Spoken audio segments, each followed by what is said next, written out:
الفاظ ایک دوسرے کے اپوزٹ ہیں، متضاد، مگر ان دونوں کے درمیان ایک رشتہ ہے، اور وہی اسلام آج کے دن ہمیں پیغام دے رہا ہے۔ اسلام کا مزاج یہ ہے کہ اس کا کوئی کام بھی مقصد سے خالی نہیں، اور اگر اس میں لطف اندوزی ہے، تفریح ہے، تو وہ پنجابی میں کہتے ہیں کہ وہ جھونگا ہے، وہ مقصد نہیں۔ مقصد پیغام ہے، تربیت ہے، شعور ہے، آگہی ہے، اور کمال انسانیت کی طرف بڑھانا ہے۔ تو پیغام اس میں کیا ہے کہ عید اسی شخص کا حق ہے کہ جو قربانی دیتا ہے، جو قربانی دیتا ہے، تھوڑی سی بولنے کی قربانی دیتی، جو قربانی دیتا ہے، جس شخص کو قربانی دینا نہ آئے، محنت کرنا نہ آئے، تکلیف اٹھانا نہ آئے، اور جو مشقت کے عمل سے گزرنے کے لیے تیار نہ ہو، وہ کسی چھوٹی بڑی عید کا حقدار نہیں۔ عید اسی کو سکتی ہے کہ جس نے پہلے محنت کی، بولی محنت کی، قربانی دی ہو، محنت کی ہو، کچھ لٹایا ہو، کچھ دیا ہو، تو پھر اللہ پاک اس شخص کو انعام سے، اعزاز سے، اکرام سے نوازے۔ عید قربانی یہ پیغام دے رہی ہے کہ عید اسی شخص کا، اسی معاشرے کا، اسی قوم کا حق ہوگی کہ جو قوم قربانی دے گی، بولیے قربانی دے گی۔ قربانی دے گی۔ اور پھر میں نے عرض کیا تھا کہ پوری زندگی کا حسن قربانی کے ساتھ ہے۔ قربانی کے بغیر، محنت کے بغیر زندگی میں کوئی حسن نہیں آ سکتا۔ اب دیکھیے جو میں نے 2-3 جگہوں میں موضوع عرض کیا کہ آج کی قربانی اور جو ہمارے مسلمان بھائی حج کرتے ہیں، تو حج اول سے لے کے آخر تک بشمول آج کی قربانی کی، یہ سارے کے سارے اعمال کسی نہ کسی کی سنت بے شک، اور کسی نہ کسی کی ادا ہے۔ اللہ پاک نے ان حسین اداؤں کو جمع کیا جو مقبول تھی، بولیے مقبول تھی، مقبول تھی، قبول ہو گئی، اور مقبول بھی بڑی شان کے ساتھ، بڑے اعزاز کے ساتھ، ایسی مقبول کے جن کو قبول کرتے ہوئے مولا کو بھی فخر تھا، اللہ، اور مولا کو بھی ناز تھا۔ ان ساری اداؤں کو جمع کر کے اللہ نے ہمارا حج بھی بنا دیا اور عید قربانی بھی بنا دیا۔ سبحان اللہ۔ اس موقع پہ میں نے ایک بات عرض کی تھی، آج میرا گفتگو کا تھوڑی سی گفتگو ہے، اس کا موضوع نہیں۔ آج میں نے یہ کیا تھا کہ جو شخص قربانی دیتے ہوئے اور حج کرتے ہوئے اللہ کے پیاروں کی نقل اتارے، کیا ہوتا ہے؟ نقل اتارے، یہ حج سارے کا سارا کیا ہے؟ پیاروں کی نقل، اللہ کے پیاروں کی نقل، اس میں انبیاء بھی ہیں، اس میں اولیاء بھی ہیں، اس میں برگزیدہ خواتین بھی ہیں، صفا مروہ کی ہے، حضرت حاجرہ کی نقل۔ تو جو شخص اللہ کے پیاروں کی نقلیں اتارے اور ان مقامات پہ چلا جائے جن مقامات پہ اللہ کے پیاروں کی قدم لگے، اللہ کے پیاروں قدم لگے، مسجد حرام میں، صفا میں، مروہ میں خدا کے قدم تو نہیں لگے، تو پاک ہے۔ ان سارے مقامات کو مقدس کس نے بنایا؟ اللہ کے، اللہ والوں کی نسبت ہے۔ تو جو نسبت والی جگہ پہ چلا جائے، ان مقامات پہ چلا جائے کہ جہاں اللہ والوں کے قدم لگے، اس کا حج ہو جائے، اس کی زندگی کے سارے گناہ بولیے دھل جائے، صاحب، معاف ہو جائیں، اور ایک نماز کا ثواب 1,00,000 کے برابر ہے۔ تو پھر سوچیے، قرآن کہتا ہے کہ غور بھی کیا کرو، کچھ میں نے بتا دیا ہے، باقی غور کر کے اب بندہ غور کرے کہ جن کے قدموں کے چھو جانے سے مقامات مقدس ہو گئے اور جن کی نسبت سے افعال مقدس ہو گئے اور قیامت تک پوری امت مصطفیٰ کا وہ کیا بن گیا؟ حج بن گیا. بولیے حج بن گیا. تو پھر یہ بتائیے کہ جن کے قدم لگے تھے وہ شخصیات کس مقام کی حامل ہوگی؟ اللہ اکبر. بے شک. ان کا اپنا وجود کس مقام کا حامل ہوگا؟ جن کے قدم چند مقامات کو ہمیشہ کے لیے مقدس بنا گئے اور جو وہاں پہ جائے تو مقدس ہو جائے، حاجی کہلائے، یوں ہو جائے کہ آج پیدا ہوا ہے، ساری زندگی بھول جائے، پوری شخصیت بھول جائے، ایک نئی زندگی کا آغاز ہو جائے، جن کے قدموں کی برکت کا یہ عالم ہے، تو وہ شخصیات خود کس مقام پہ پائے؟ بے شک. سبحان اللہ. تو میں نے عرض کیا تھا کہ ان کے قدموں والی جگہوں پہ جائیں تو کیا ہو جاتا ہے؟ حج. بولیے حج. حج ہو جاتا ہے. اب انسان خود غور کرے، عقل سے جانے کہ جس کی قدموں والی جگہوں پہ کیا ہو رہا ہے؟ حج. تو جو اس قدم والی شخصیت کے چہرے کا دیدار ہے، اللہ اکبر. ان کی صحبت میں بیٹھ جائے، ان کے قرب میں آ جائے، ان کے دربار میں آ جائے، ان کی محبت کے چراغ سینوں میں جلا لے، ان کی نسبت کا اور غلامی کا پٹا گلے میں ڈال لے، تو پھر بتائیے اس کا حج نہیں ہوگا. بے شک. اس لیے میں نے کہا تھا کہ جو شریعت والا حج ہے نا یہ مکے میں ہوتا ہے. کہاں؟ مکہ میں. مگر جو طریقت والا حج ہے وہ کسی بھی ولی کی صحبت میں ہو جاتا ہے. سبحان اللہ. بے شک. سلطان باہو نے کیا کہا کہ مرشد کا دیدار باہو میں تو لکھ کروڑ حجاہو. لکھ کروڑ حجاہو. یہ تو بالا منہ بنا کے بیٹھو ایسے نہیں ایسے جنازے میں آئیں گے. اللہ. مرشد کا دیدار باہو میں لکھ کروڑ حجاہو.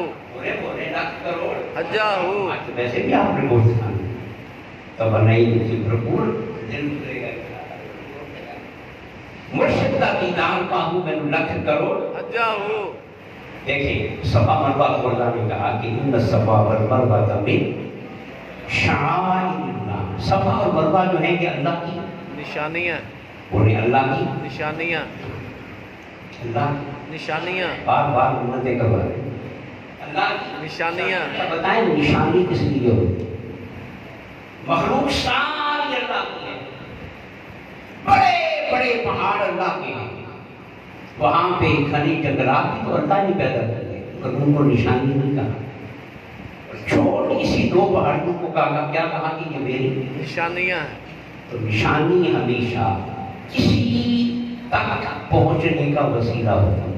سبحان اللہ. بے شک. کسی تک پہنچنے کا وسیلہ. جو کسی تک پہنچائے نا وہ نشانی نہیں. بولے نہیں ہوتا. تو نشانی بنتی ہی وہ ہے، اس کا نشانی ہونے کا مقصد یہ ہوتا ہے کہ وہ کسی تک پہنچائے. مولا نے کہا یہاں میری بندی کے قدم رکھ دے تو یہ میری کیا بن جائے؟ نشانیاں. اب جو یہاں پہ آئے گا تو سمجھو وہ میری رحمت کی باہوں میں آ گیا، سبحان اللہ. بے وہ شک. میری بارگاہ میں آ گیا، وہ میری رحمت کے سائے میں آ گیا، وہ عرش کے سائے میں آ گیا، کیونکہ یہ ساری کے کیا ہے؟ نشانیاں ہیں. یہی تو مجھ سے ملا بھی نا اور یہی مجھ تک لے کے آتے ہیں. دوستان محترم، جہاں اللہ کے پیاروں کے قدم لگ جائیں تو وہ کیا بن جائیں؟ اللہ کی نشانیاں بن جائیں. یعنی اللہ سے ملانے والی. ملانے والی. تو پھر بولیے جن کے قدم لگے ہیں کیا وہ اللہ کی نشانیاں نہیں ہوں؟ بے شک. بے شک. جو اللہ کے ولی ہیں، اولیاء ہیں، عابدین ہیں، زاہدین ہیں، صلحاء ہیں، ساری زندگی خدا سے محبت میں گزاری ہے، کیا وہ اللہ کی نشانیاں نہیں ہوگی؟ بے شک ہے. وہ ان نشانیوں سے اعلیٰ نشانیاں ہیں. سبحان اللہ. بے شک. یہ نشانیاں تو ان کے قدموں کی برکت سے بنی. قدموں والی شخصیات جو ہیں وہ اللہ کی نشانی. اعلیٰ نشانیاں. جہاں بھی کوئی اللہ والا بیٹھا ہوتا ہے تو سب لوگ یہ بندہ نہیں ہے کہ اللہ کی نشانی ہے. یہ اللہ تک پہنچانے والا بیٹھا ہے. غریب نواز نے کیا کہا تھا کہ غریب بخشے فیض عالم مظہر نور خدا. کہا کہ یہ جو شخصیت ہے نا یہ اللہ کے نور کو ظاہر کرنے والی ہے. سبحان اللہ. یہاں پہ جو آئے گا اسے اللہ کا نور ملے گا، قرب ملے گا، مثال کا فیض ملے گا. ملے گا. آج سے 30 سال پہلے کی بات ہے، جب ترکی میں ابھی یہ اسلام پسند حکومت نہیں آئی، مکمل سیکولرزم. یہ 93-94 کی بات میں کر رہا ہوں. یہاں سے ایک وفد گیا ترکی دورہ کے لیے، اس میں ایک صحافی تھا. صحافی نے واپس آ کے اخبار میں کالم لکھا، اپنے دورے کے تاثرات جو ہے وہ بیان کیا. اس میں ایک بات سمجھ میں کی. آپ کو پتہ ہے کہ ترکی میں استنبول ہے، اور استنبول میں دنیا کی سب سے خوبصورت مسجد کیا ہے؟ مسجد ہے. مسجد بھی بڑی بھی اور خوبصورت بھی، پوری دنیا میں مشہور ہے مساجد کے اعتبار سے. اب اس نے کیا کیا؟ کیونکہ وہاں میں سیکولرزم تھا، دین کو بٹانے کی کوشش ہو رہی تھی. اس نے کہا کہ جب تک اس کے لفظ جملہ غور کریں گے، اسی آیت کا ترجمہ ہے. اس نے کہا کہ جب تک ترکی میں 2 مزار موجود ہیں. کیا؟ 2 مزار موجود ہیں. بولیے 2 مزار موجود ہیں. تو کہا کہ جب تک یہ 2 مزار موجود ہیں، کوئی مائی عدالت ترکی سے دین کو نہیں مٹا سکتا. سبحان اللہ.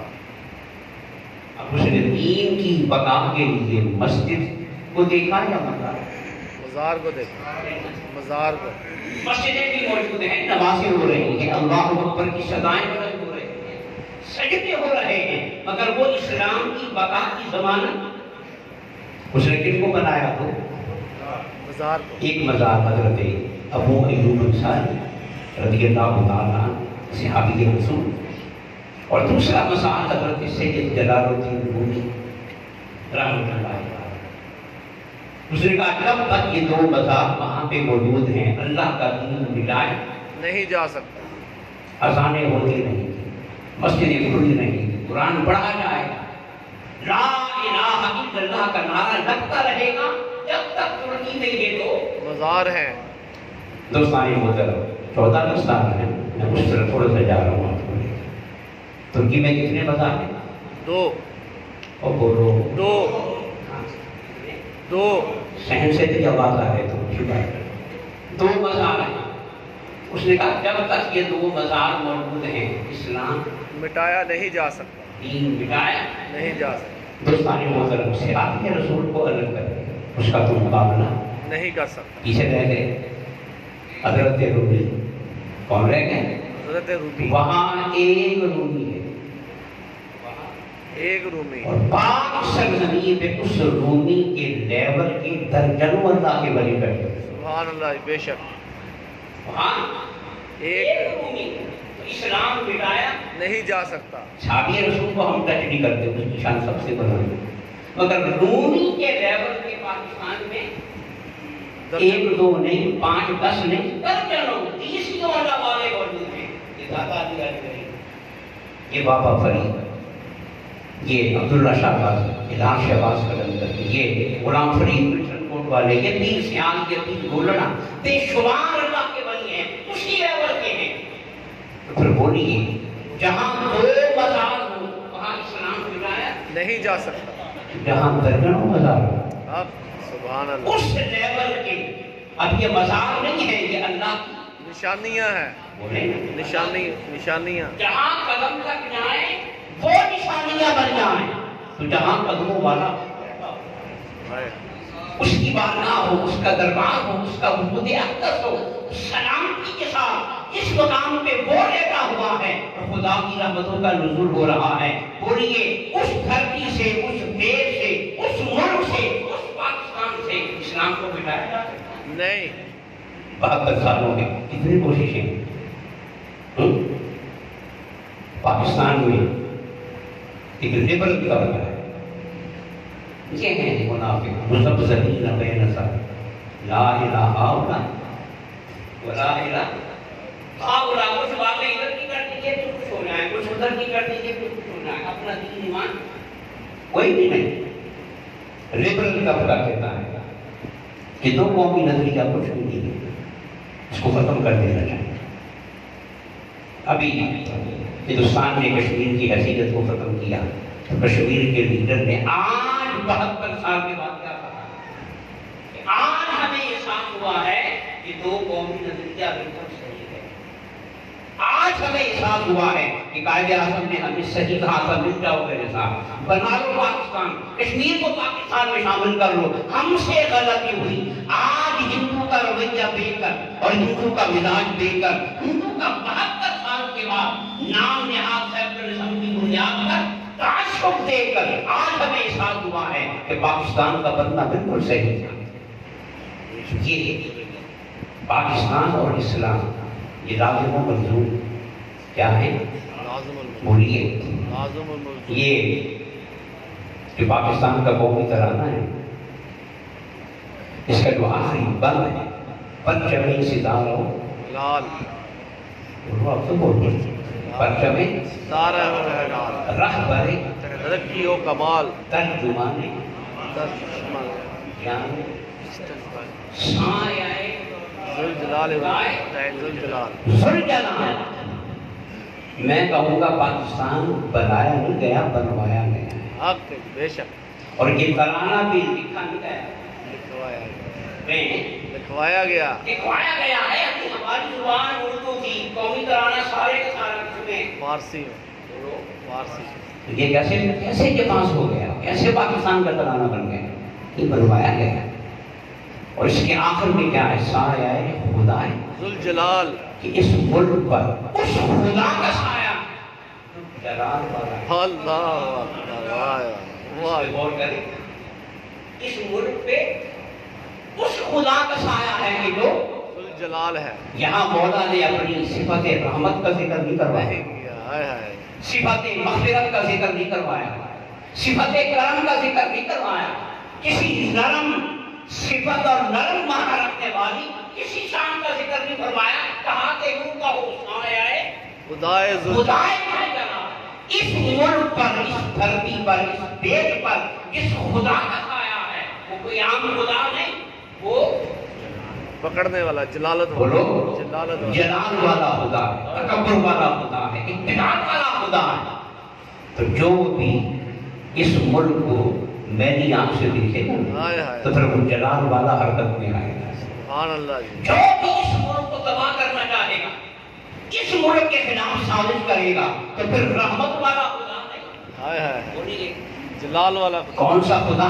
جلال والا جلال والا خدا حرکت میں آئے گا، اور پھر اسے معافی نہیں ملے گی۔ کسی درویش نے اسی لیے کہا تھا کہ جس نے بھی پاکستان کو توڑا وہ 3 کردار پاکستان کو توڑنے والے۔ اس نے کہا جس نے بھی پاکستان کو توڑا اللہ نے اس کی نسل کو مٹا دیا ہے۔ اللہ اکبر۔ وہ تینوں کردار آج ان کی اولاد نرینہ دنیا میں موجود نہیں، قتل ہو گئے، مارے گئے، نشانے بن گئے۔ کیوں؟ اس آیا ہے خدائے ذوالجلال، ذوالجلال۔ یہ میرا دیش ہے، میرے مصطفیٰ کا دیش ہے، میرے ولیوں کا دیش ہے، میرے پیاروں کا دیش ہے، اور لاکھوں کا خون بہا ہے اس دیش کو بنانے کے لیے۔ تو کوئی اس دیش کا دشمن بن جائے، اس دیش کے خلاف سازش کرے، اس دیش کی حرمت پامال کرے، میں اسے معاف کر دوں، میں اسے بخش دوں نہیں۔ سایہ خدا ذوالجلال، جس خدا کا یہ ملک ہے وہ بڑے غضب والا ہے، جلال والا ہے، غصے والا ہے۔ جو بھی اس کو میری آنکھ سے دیکھے گا تو وہ خدا اسے معاف نہیں کرے گا۔ دیکھا نا آپ، جس نے بھی اس ملک کو لوٹا ہے، قابو آ رہے ہیں؟ بے شک بولیں آئے گا، قابو آ رہے ہیں؟ آ رہے۔ یہ دنیا کے بہانے بے شک اور ہوں گے، اصل سزا وہاں سے آ رہی ہے، صحیح بات۔ اصل خبر وہاں سے آ رہی ہے۔ ہاں، یہ جو بہانے ہیں یہ عدالتوں کے بہانے ہیں، یہ پولیس کے بہانے ہیں، یہ قانون کے بہانے ہیں، اصل سزا کیونکہ سایہ ہے خدائے ذوالجلال، ذوالجلال۔ ذوالجلال کبھی ٹائم کو بھی ہو رہا ہے۔ پاکستان کا جو پرچم ہے نا، یہ 3 حصے، سبز ہے ایک حصہ، سفید سفید۔ کہا یہ جاتا ہے نا کہ یہ اکثریت کی نشانی ہے اور یہ اقلیت کی نشانی ہے۔ پروفیسر مرزا منور صاحب کہتے ہیں کہ میں مسجد نبوی میں گنبد خضرا کے سامنے بیٹھا ہوا تھا، کسی عربی نے مجھ سے پوچھا کہ آپ کے پرچم میں سفید رنگ، اس کو سارا سبز ہونا چاہیے تھا، سفید کیوں رکھا ہے؟ تو کہتے ہیں پھر گنبد خضرا کو دیکھ کے مجھے اور جواب آیا، اور یہ جواب کہا کہ پاکستان کے پرچم کے بارے میں پوچھنے والوں پہلے سبز گنبد کو دیکھو. سبحان اللہ. اس کو دیکھو, سبز گنبد. سبز گنبد کو دیکھو تو جتنا ادھر سبز ہے اتنا ہی ادھر سبز ہے, اور جتنا ادھر سفید ہے اتنا ادھر سب ہے. تو میں نے کہا کہ یہ پرچم ہمارا بنایا ہوا نہیں, یہ مصطفیٰ نے اپنے گنبد کا عکس اتار کر پاکستان کا پرچم بنا دیا. سبحان اللہ. بے شک بے شک. ادھر سایہ خدائی ذوالجلال. ذوالجلال. اس ملک پہ کس خدا کا سایہ ہے کہ جو جلال والا ہے. بولیے, جلال والا. جلال والا ہے. جو اس ملک کا برا چاہے گا اس کا کچھ بچے گا نہیں. وہ سکون نہیں پائے گا, قرار نہیں پائے گا. نفس نے مولا مٹا کے رکھ دے گا, کیوں کہ اس کے ساتھ مولا کا سلوک رحمت والا نہیں ہوگا, جلال والا ہوگا. بولو نا. جلال تو والا. کون ہے جو اس کے جلال کی دام لائے, کوئی نہیں. اور کون ہے جو اس کے جلال کو برداشت کر سکے. اور پرچم اس کا سبز گنبد کا ہے. یہاں میں بات کروں گا, جب وہ آئے تھے نا انہوں نے جنت البقیع کے سارے مزار کیا کر دیے, شہید کا گرا دیے, گنبد گرا دیا, بالکل صاف کر دیا. آخر میں وہ بندہ بلڈوزر لے کر حضور کے سبز گنبد پہ آیا تھا. اللہ. ساری جنت البقیع کے مزار گرا کرنا. اب اس کا پروگرام تھا کہ میں نے گنبد خضرا کو بھی گرانا ہے, مگر یاد رکھیں حضور کی ناموس کا محافظ تو اللہ ہے نا. اللہ ہے. بے شک. وہیں پہ اس پہ فائل ہو گیا, مر گیا. پورا اس کی جو طبقہ تھا وہ خوف میں آ گیا. اللہ نے اپنے محبوب کا گنبد بچا لیا. بولیں, بچا لیا. اور پاکستان کا پرچم اسی سبز گنبد کا عکس ہے. بے شک. تو مولا کس طرح اس گنبد کو بچا رہا ہے نا, تو اس گنبد کے عکس کا پرچم رکھنے والے پاکستان کو بھی مولا بچا رہا ہے. اس لیے فرمایا کہ سایہ ہے خدائے ذوالجلال. ٹھیک ہے, تو سایہ ہے خدائے ذوالجلال. اس ملک سے وفا کرنا, اس ملک کے لیے دعا کرنی. کوئی دنیا کی طاقت اس ملک کو مٹا نہیں اس سکتی. لیے کہ یہ اللہ کے ولیوں کا دیش ہے, بے شک. اللہ کے پیاروں کا دیش ہے. اللہ تعالیٰ ہمیں سمجھنے کی اور اس وطن سے, اس پاک مٹی سے محبت کرنے کی توفیق عطا فرمائے. آمین. سب ذرا سب